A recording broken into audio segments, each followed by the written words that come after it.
অনেক বছর আগের কথা। বনি ইসরাইল যুগে এক পাহাড়ের চূড়ায় বাস করতেন একজন অত্যন্ত পরহেজগার মানুষ, যাকে সবাই আবিদ বলে ডাকত। দীর্ঘ ৭০ বছর ধরে তিনি লোকালয় থেকে দূরে থেকে কেবল আল্লাহর ইবাদতে মগ্ন ছিলেন। তার জীবনের প্রতিটি মুহূর্ত কাটত তাসবিহ আর সিজদায়। পাহাড়ের সেই নির্জনতায় তার থাকার জন্য ছোট্ট একটি কুটে ঘর ছিল। নিচে একটি ঝর্ণা ছিল, যেখান থেকে তিনি অজু করতেন এবং পানি পান করতেন। জনশ্রুতি ছিল যে তার এবাদতের কারণে ওই এলাকায় কখনো অনাবৃষ্টি হতো না। আবিদের মনে ধীরে ধীরে একটি সূক্ষ্ম ধারণার জন্ম নিল। তিনি হয়তো আল্লাহর সবচেয়ে প্রিয় বান্দা। তার মনে দানা বাঁধল এক অদৃশ্য অহংকার। পাহাড়ের পাদদেশেই ছিল একটি ব্যস্ত নগরী। সেখানে বাস করত এক যুবক, যার জীবন ছিল পাপে ভরা। চুরি, মদ্যপান আর মানুষের ওপর জুলুম করাই ছিল তার নিত্যদিনের কাজ। পুরো নগরের মানুষ তাকে দেখে ভয়ে দূরে সরে যেত। কিন্তু এক রাতে যুবকটির হৃদয়ে হঠাৎ এক অদ্ভুত পরিবর্তন এলো। সে ভাবল, আমার বয়স তো ফুরিয়ে যাচ্ছে, কিন্তু আমার আমল নামায় তো কেবল অন্ধকার। আমি কি কখনো ক্ষমা পাব? যুবকটি সিদ্ধান্ত নিল সে পাহাড়ের ওই বড় এবাদতকারীর কাছে যাবে। সে মনে মনে ভাবল, আমি যদি ওই মহান আল্লাহর অলির কাছে গিয়ে বসি, তবে হয়তো তার বরকতে আল্লাহ আমাকেও ক্ষমা করে দেবেন। অঝোর ধারায় কাঁদতে কাঁদতে যুবকটি পাহাড়ের দিকে রওনা হলো। তার প্রতিটি কদম ছিল তওবার আকুতিতে ভরা। সে নিজেকে পৃথিবীর সবচেয়ে নিকৃষ্ট জীব মনে করছিল। যুবকটি যখন পাহাড়ের চূড়ায় পৌঁছালো, দূর থেকে দেখল আবিদ সিজদায় পড়ে আছেন। যুবকটি সাহসে কুলোলো না যে সে তার সামনে যাবে। সে কিছুটা দূরে বসে ডুকরে কেঁদে উঠল এবং বলল, হে আল্লাহ, আমি এই পবিত্র ব্যক্তির সামনে বসার যোগ্য নয়। আমি পাপিষ্ঠ, আমাকে মাফ করে দাও। ঠিক তখনই আবিদ তার এবাদত শেষ করে মাথা তুললেন। এক পাপিষ্ঠ যুবককে তার আঙ্গিনায় দেখে তার কপালে যেন ভাঁজ পড়ে গেল। তিনি বিরক্ত হয়ে ভাবলেন, এই নাপাক লোকটির সাহস কত বড়! আমার পবিত্র জায়গাকে সে অপবিত্র করতে এসেছে।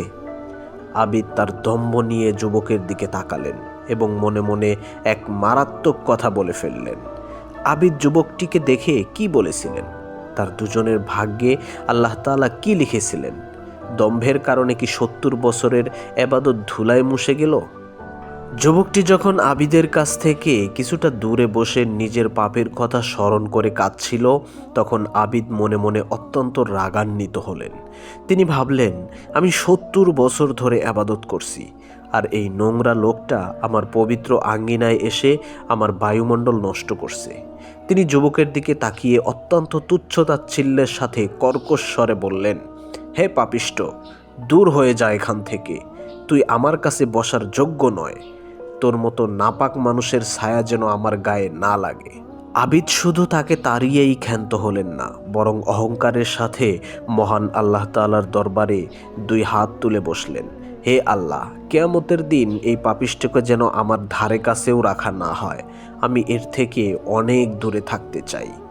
আবিদের কথাগুলো তীরের মতো যুবকের বুকে বিঁধল। সে অত্যন্ত লজ্জিত ও লণ্ডভণ্ড হৃদয়ে পাহাড় থেকে নামতে শুরু করলো। সে মনে মনে বলল, হায় আল্লাহ, আমি কি এতটাই খারাপ যে আপনার প্রিয় বান্দাও আমাকে সহ্য করতে পারছেন না?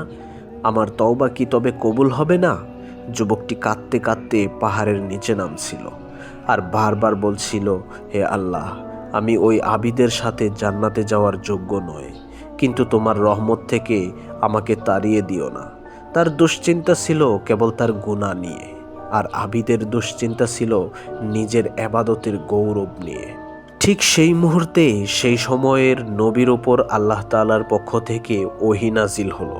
আল্লাহ তাআলা নির্দেশ দিলেন, হে নবী, আপনি ওই পাহাড়ের আবিদ এবং ওই যুবক উভয়ের কাছে গিয়ে আমার বার্তা পৌঁছে দিন।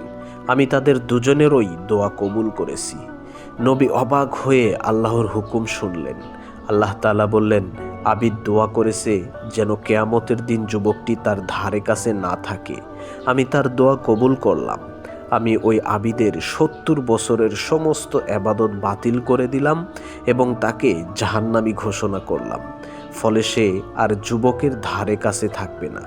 আর ওই যুবকটি আমার ভয়ে এবং নিজের পাপের লজ্জায় এমনভাবে তওবা করেছে যে আমি তার জীবনের সব গুনাহ মাফ করে দিলাম এবং তাকে জান্নাতি হিসেবে কবুল করলাম।